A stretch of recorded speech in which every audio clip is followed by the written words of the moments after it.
isn't competition good? Why should we reduce the competition among women? I'm here with Cherish Dorrington from CherishDorrington.com and Cora Bilsker from NestedHeartCounseling.com. And they also have a website called polystarterkit.com, which I love that name. So you'll be speaking at ConvergeCon on womanhood without competition, building a world where we welcome collaboration and inclusion. Great topic.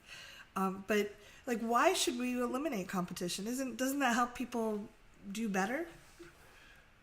Doesn't it help people do better? It can, when it is a consensual, encouraging thing. Yeah. When it's a have to, when it's forced upon us, and we don't know what the rules of the competition are, then it's not so helpful. Yeah. So what is when you're talking about womanhood without competition, what is something that you're offering as a way to reduce the competition and to allow, like, I agree, like if it were like kind of in a rat race and we're all in panic mode. I know Intel for a long time had only the paranoid survive, and I was like, I don't want to work at that company. Like, what are you offering people as a way to reduce that competition, increase understanding? Our main suggestion is around kind of reaching out in good faith to other women that might already be assuming, because of past experiences, that they need to be on guard all the time. And I've noticed it can go a long way when you just make that extra little reach of kindness or a compliment that like really means something and hits deep to someone and shows them that they don't need to be threatened by you. That can change like the whole culture, because then they maybe feel inspired to not assume the next person that they meet someone that they have to worry about or be afraid of. I've found it fantastic and amazing how whenever I talk about collaboration or reach out in that way with other women, the first response I usually get is astonishment and gratitude. Yeah, it's unusual. I think our society in general, we talk about power over, we have to dominate someone else to get our way forward, versus how about I work with you and figure out something that can actually serve us both or everybody. So that's really beautiful. I think that a lot of people have been socialized to competition. Are there actual practical things people could do to reduce, like, step out of that mode where it's like, oh, I have to defend myself from you guys? And I get, like, if you get to interact with you guys, the two of you, like, there's that, oh, okay, I can let down my guard over time. But what if I work in a corporate world where I don't have someone modeling that?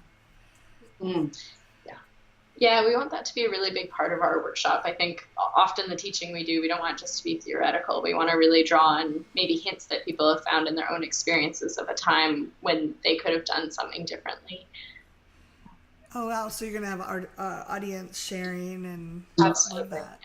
Yeah. That's great. I think that's a really big part of how we work is we make this a conversation. And, we're all about the conversation, because that's where the juice is. When we find out and we can learn from one another, again, we're collaborating. It's what we're doing with one another. And when we bring people into the conversation and invite them to give feedback, then it's amazing what they can come up with. Yes. Because the best thing about this is that we are not technically experts in the subject beyond what we've experienced in our own lives. But part of the neat thing about us doing this workshop is that, and we'll probably go into this in more detail during it, but Cherish and I built our relationship on an initial competition. Really? I was a new counselor, curious what the poly counselor scene was like in my city. And I looked her up and booked a session with her to find out what she was all about and find out who I was up against. Oh, yeah. Without me knowing that was her agenda. Undercover. Yeah. Secret. Because I thought that's what was required to find out more. Like, I guess it didn't even occur to me, which is the exact problem, that I could sit down with her and ask, would you help me with my new business? And or can we just sit down for coffee sometime and chat about how you're doing things? Yeah, which is definitely what I do so much now with my colleagues and try and uphold. But the best part of that story was that she's such a good counselor that I just stayed and did a bunch of transformative work, and now we're friends. Oh, I love that. Yeah, and it's very hard. I coach people, but I also have a coach, because you can't rub your own back very well. It's hard to see our own stuff. So, Indeed. That's Yeah. wonderful. I think they stopped blowing the yard now. Sorry, sorry for the background noise. Didn't hear that one. Okay. So, this is something that I've been looking at my whole life, trying to figure it out. Like, why is it that I'm afraid of women and I'm not afraid of men? What is that about? And, I had some experiences when I was young, and it didn't make sense to me. Why are girls so mean to other girls? And I mean, we've even got movies called Mean Girls. Yes. Right? This is a thing. This is not just a pocket here, a pocket there. It is society-wide. And then I read a book by Leonore Tannenbaum, but in 2000 she wrote this book called Slut. And it opened my eyes in a huge way. But in the whole idea of calling out somebody as a slut, it wasn't men that were doing this. It was women to each other. Women doing this to each other. And it was like, mind blown. So where does that come from? And it's conditioning. Mm-hmm. So you ask the question, how can we undo that? Well, we have to decondition. Yes. And so let's look at the ways that we can do that together as a community. Yeah, no, that's really beautiful. I think that we are conditioned, and I know that my story was that other women are going to be mean to me, so I have to be mean first, or I have to, if I don't tend to be an aggressively mean person, but I have to be on my guard. And if you're coming from that perspective, you're going to see it often, whether it's there or not. So yeah, I love that you're building more collaboration, because I kind of geek out on stuff like that. Like, if we're trying to dominate, we can only have our perspective. And when YouTube first came out, there's a story about how 20% of their videos were upside down, and they're like, what's wrong? Why are these people, are they not smart enough to hold their phone the right way? And then they realized they didn't have any left-handed people on their team to give that perspective. But if I'm just trying to be in charge, I'm not going to listen to a left-handed person or someone outside of and then I'm still missing all the richness that could come in where if I'm working together with people. And I think you just said it so beautifully right there. You're missing all of the richness that can come in if. And I think we all are. And as women, we've been pushing and pushing and pushing with the feminist agenda, but we've been missing this part of it, how we're contributing to each other's suppression. Yes, I think it's really important to talk about. I'm so glad you guys will be talking about that at the conference. I can't wait to hear what people share and what you share on that. So I have lots of questions, and I don't want to make this too long. So now that you're working together, do you ever have times where you're challenged, like where you want to slip back into that competition, or like, my idea is so good I have to push it really hard? Oh, no, never. That's why we're laughing. All the time, but we talk about it. We frequently turn to each other and very blatantly say, like, oh, I'm having a real ego moment here, or like, I'm worried you're not hearing me, or like, wow, I really got caught up in my own thing. Like, sorry about that.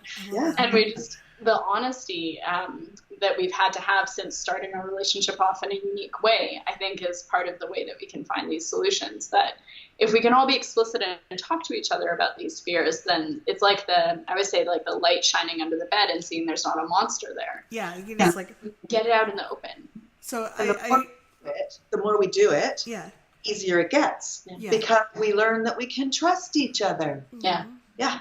Well, I think I use the analogy, I do a lot of work with people that are new in the community, and I call courage like a muscle we build up. So like if I say, I'm having this ego moment, or I don't know if you ever say, hey, this is coming across a little competitive to someone else. Like the first time it may feel like you're lifting a 1,000-pound weight, and the second time it's a 900-pound weight, and then after a while it just is a natural part of your dialogue. Exactly. So, yeah. I really appreciate you guys coming here and sharing this. You've been at ConvergeCon before, correct? Yep. Yeah, we presented together 2 years ago on personal value or learned belief. Nice. And then Cherish, you presented alone last year. I taught on jealousy, and I was on the shame panel. Oh, yeah, wonderful. Why are you excited to go back to ConvergeCon?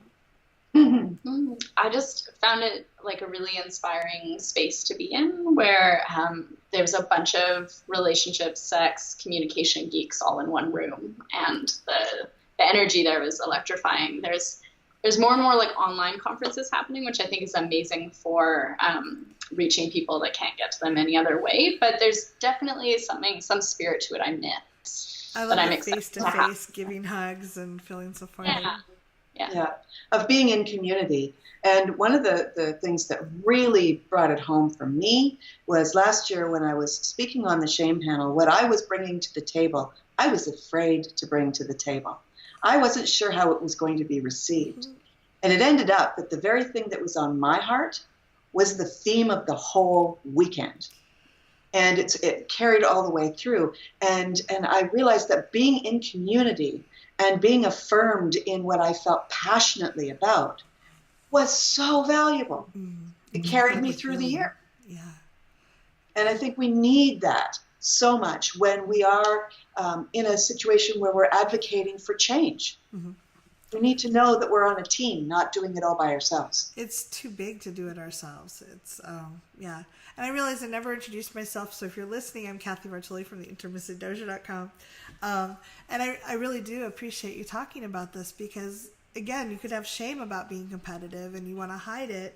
And often it's the thing we most want to hide that heals relationships the most and lets us step into our power.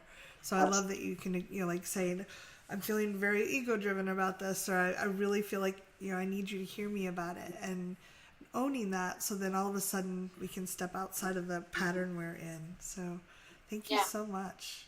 Thank you, Kathy. Thanks. If you're listening to this and you have questions or thoughts, please leave them below. And maybe I can get Cherish and Cora back to do another video sometime so we can answer your questions. Wonderful. Thank Thanks you. very much, guys.